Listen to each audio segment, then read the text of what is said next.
नमामि अमितज्ञानरूपं कृपालम् अगमबोधदाता सुबुद्धिनिधे विशालम् क्षमाशीलयतिधीरगम्भीरज्ञानम् धर्मकीलदृढधीरसमधीरध्यानम् जगत्त्राणकारी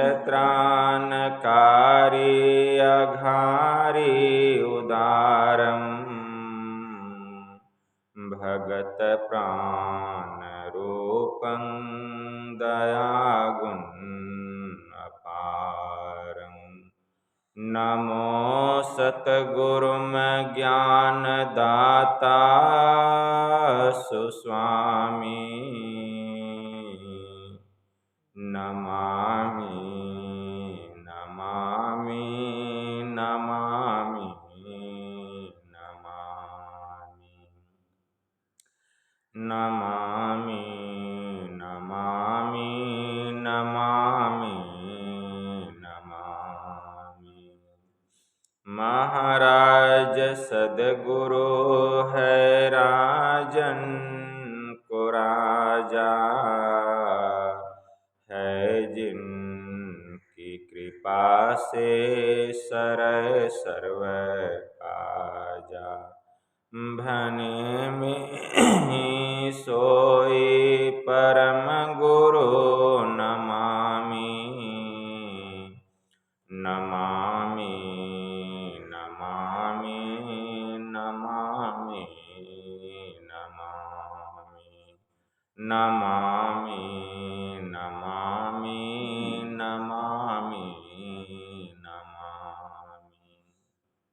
श्री सद्गुरु महाराज की जय।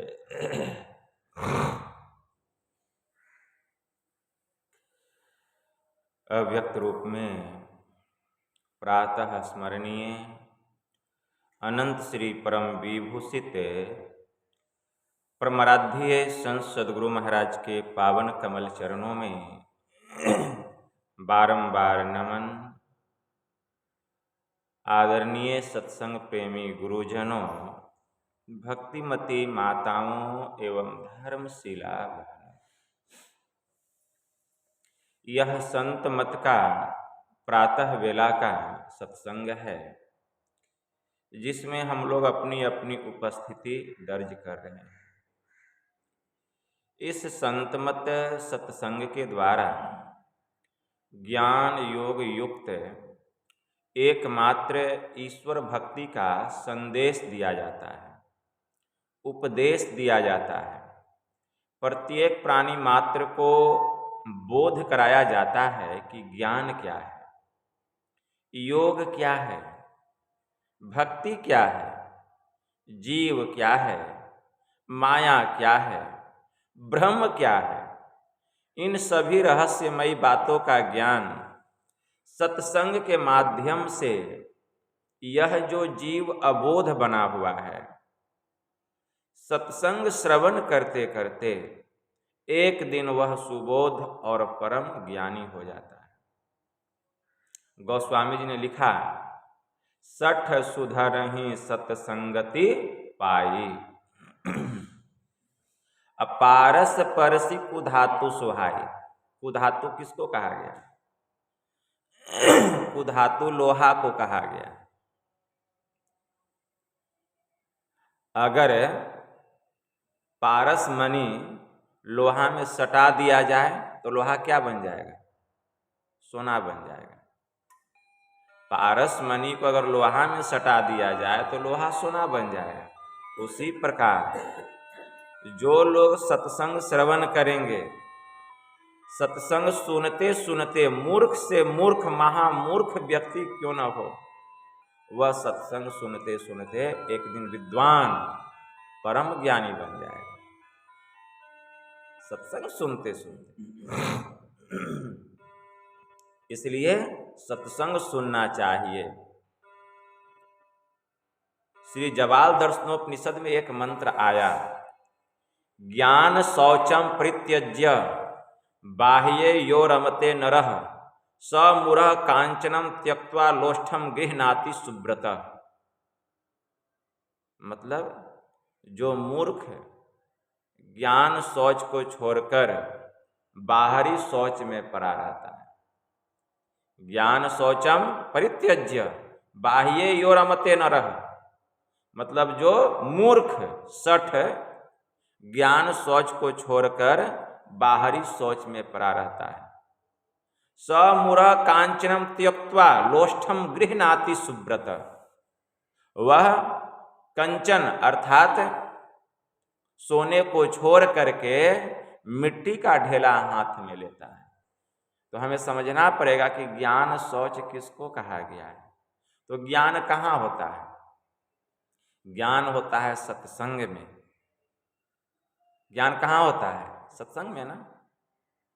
हमारे परम पूज्य शाही स्वामी जी महाराज ने कहा, सत्संग बिना सोचो मानव जग में वह ज्ञान कहाँ होगा। कौन सा ज्ञान? जिस ज्ञान की छाया में जाकर अपना कल्याण वहां हो, जिस ज्ञान से इस जीव का कल्याण हो जाए, उसको ज्ञान कहा गया। सत्संग में संत वचन रूपी ज्ञान की गंगा बहती है, इसमें अवगाहन यदि न किया तो सतपथ का ज्ञान कहाँ होगा। सतपथ मतलब परमात्मा के पास जाने का जो पथ है, जो रास्ता है, उसका ज्ञान कहाँ होगा। मुक्ति का मार्ग भक्ति है। क्या है मुक्ति का मार्ग? भक्ति, जो जुक्ति बिना नहीं होती। लेकिन बिना जुक्ति का भक्ति होने वाला नहीं है। मुक्ति का रास्ता है भक्ति, लेकिन बिना जुक्ति का भक्ति होगा? और जुक्ति से यदि भक्ति न किया तो भव से त्राण कहाँ होगा। सेवा से सद्गुण है आते। अगर हम महापुरुषों की सेवा करेंगे, संतों की सेवा करेंगे, तो उनके भीतर का जो गुण है वो हमारे भीतर में आ जाएगा। सेवा क्यों करते हैं? अगर हम महापुरुषों की सेवा करेंगे, संतों की सेवा करेंगे, तो उनके भीतर का जो गुण है वह आभा के द्वारा, नैसर्गिक आभा के द्वारा हमारे भीतर में प्रवेश कर जाएगा। इसलिए सेवा से सद्गुण है आते, जिससे जीवन सुखमय होता। जिसमें है सेवा भाव नहीं, साही सुख चैन कहाँ होगा। जिसके अंदर सेवा की भावना ही नहीं है, उसको सुख कहाँ से मिलेगा। बिना सेवा का मेवा मिलता है? बिना सेवा का मेवा नहीं मिलता है। गुरु नानक देव जी महाराज बड़े उच्च कोटि के संत थे।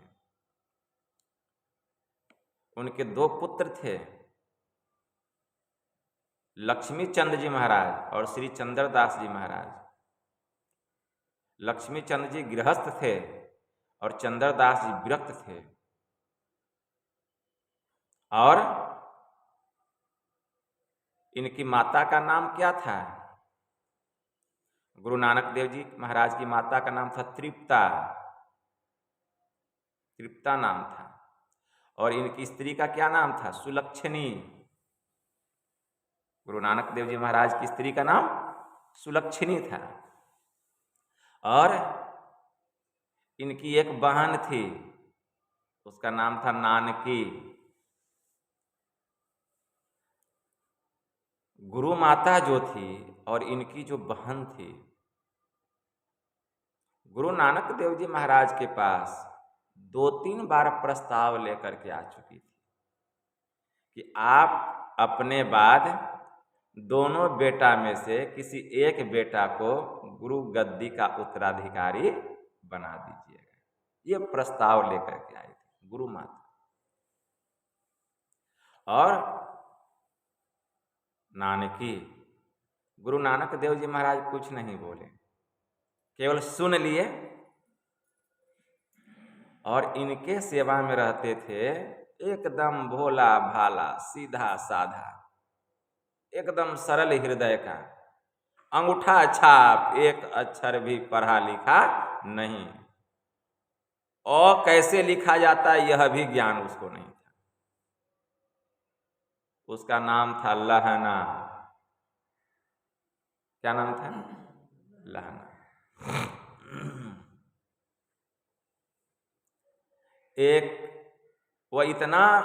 वह ऐसा सेवक था, समझिए कि एकदम गुलाम गुरु महाराज का। जो गुरु महाराज कहते थे वही वह सत्य मानता था। अगर दिन है, गुरु महाराज कहेंगे कि रात है, तो वो भी कहेगा रातें है। ऐसा शिष्य था। मतलब गुरु महाराज की बात के अलावा और कुछ वो जानता ही नहीं था, इतना वो समर्पित शिष्य था। एक दिन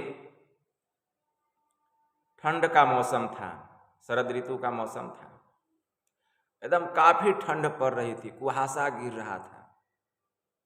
और गुरु नानक देव जी महाराज को संगत में जाना था, मतलब सत्संग में जाना था। संगत का मतलब सत्संग में जाना था। तो गुरु नानक देव जी महाराज मध्य रात्रि में ही उठ गए। ध्यान पर बैठे थे, उठ गए।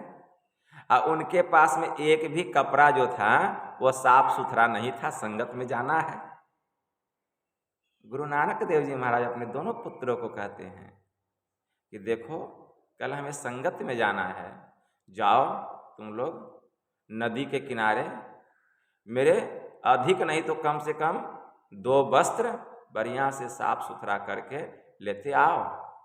मेरे जाने का जब समय होगा तो सूख जाएगा, तो इसको मैं धारण करके पहन करके संगत में जाऊंगा। लेकिन दोनों में से कोई नहीं सुना। कहा कि इतना ठंड पड़ रहा, मध्य रात्रि में कौन जाता है नदी के किनारे 12 बजे रात में? दोनों में से कोई नहीं गया।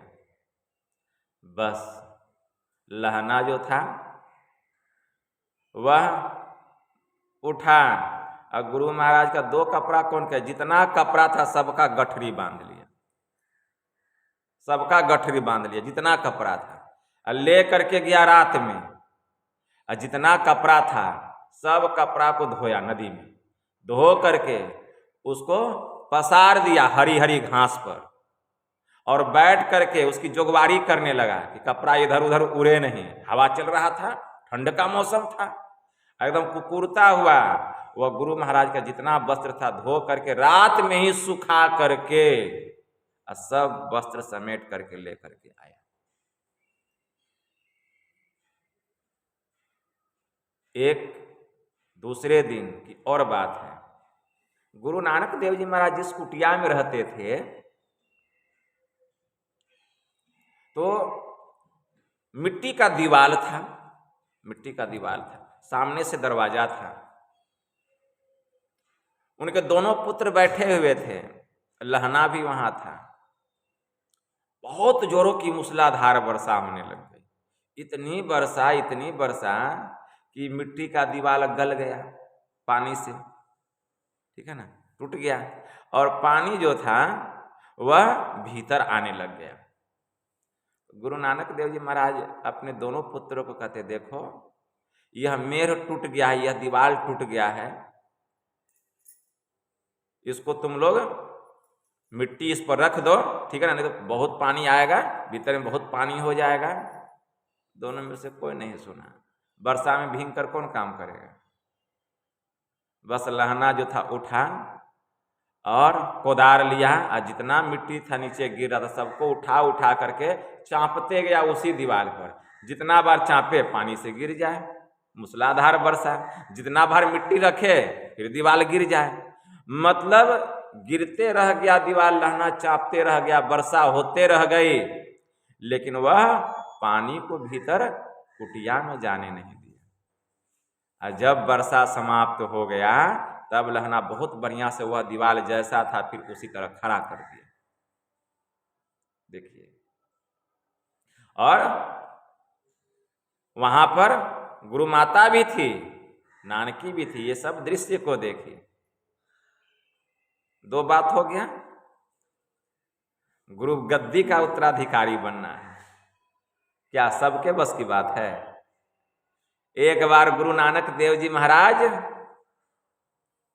पागल के जैसा भेष धारण कर लिए, पागल के जैसा भेष, और बाल को फैला लिए चारों तरफ, हाथ में एक टेढ़ा मेढ़ा लाठी ले लिए और एकदम फटा पुराना वस्त्र पहन लिए और बहुत तेजी से जा रहे हैं जंगल की तरफ। सब शिष्य लोग देखें, दोनों पुत्र भी देखें। बहुतों के मन में हुआ कि लगता है गुरु महाराज कहीं पागल तो नहीं हो गए हैं, लेकिन अभंग भेष धारण किए हैं और तेजी से जा रहे हैं। तो सब शिष्य लोग उनके पीछे पीछे, गुरु माता भी पीछे पीछे, बहन नानकी भी पीछे पीछे, लहना भी पीछे पीछे, दोनों पुत्र भी पीछे पीछे, और जितने शिष्य लोग हैं वो भी पीछे पीछे।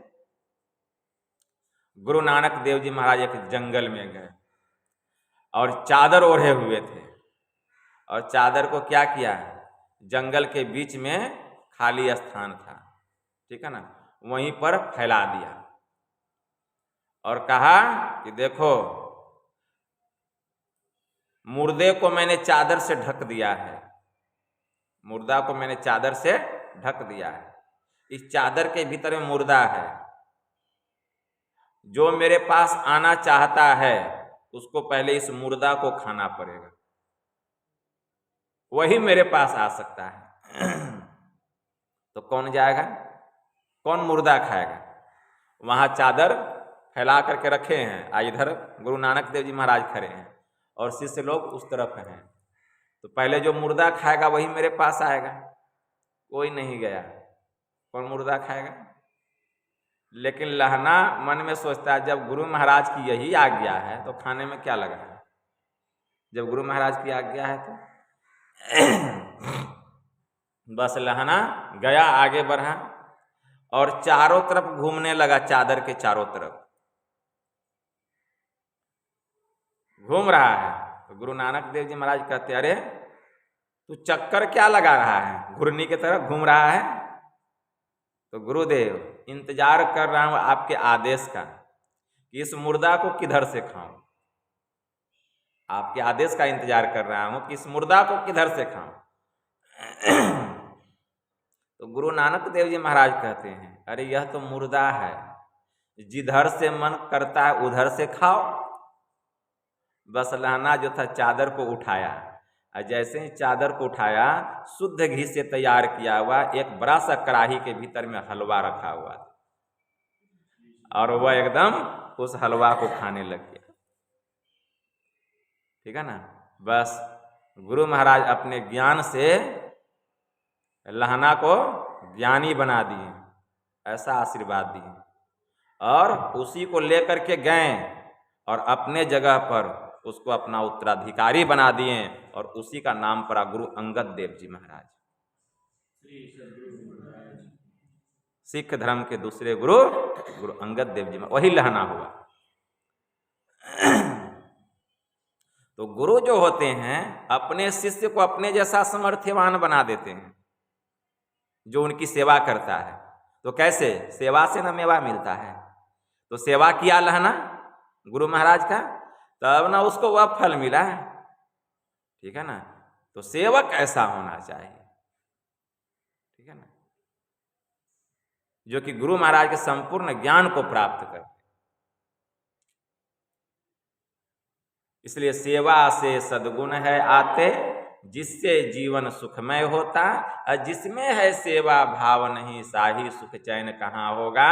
और सत्संग बिना सोचो मानव, जग में वह ज्ञान कहाँ होगा।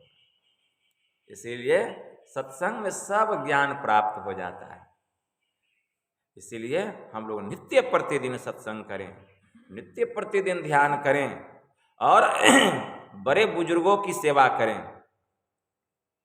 परम संत बाबा देवी साहब ने कहा, मद पीना मतलब शराब पीना, दिन चढ़े सो करके उठना मतलब सूर्य निकल गया और अभी तक सोए हुए हैं। परम संत बाबा देवी साहब की वाणी है।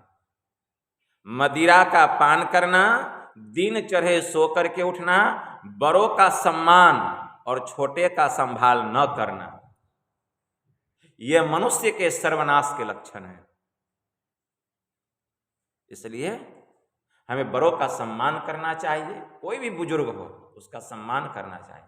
अगर जो हमसे बड़े हैं वो पूजनीय हैं, उनको पैर छू करके प्रणाम करना चाहिए। अगर पैर छू करके नहीं करते हैं तो मन ही मन हृदय से प्रणाम करना चाहिए। दूर से प्रणाम करने, हृदय से, ऐसा लगे कि हमारा जो अहंकार रूपी मस्तक है उनके चरणों में झुक रहा है। मस्तक झुकना मतलब अपने अहंकार को झुकाना, ठीक है ना। बाबा कबीर साहब ने क्या कहा, बड़े उच्च कोटि के संत थे। यह तन विष की बेलरी, गुरु अमृत की खान, आशीष दियो जो गुरु मिले तो भी सस्ता जान। शीश दियो जो गुरु मिले, सिर काट के थोड़ी देना है, अपना अहंकार उनके चरणों में रख दीजिए, ठीक है ना, तो भी सस्ता है।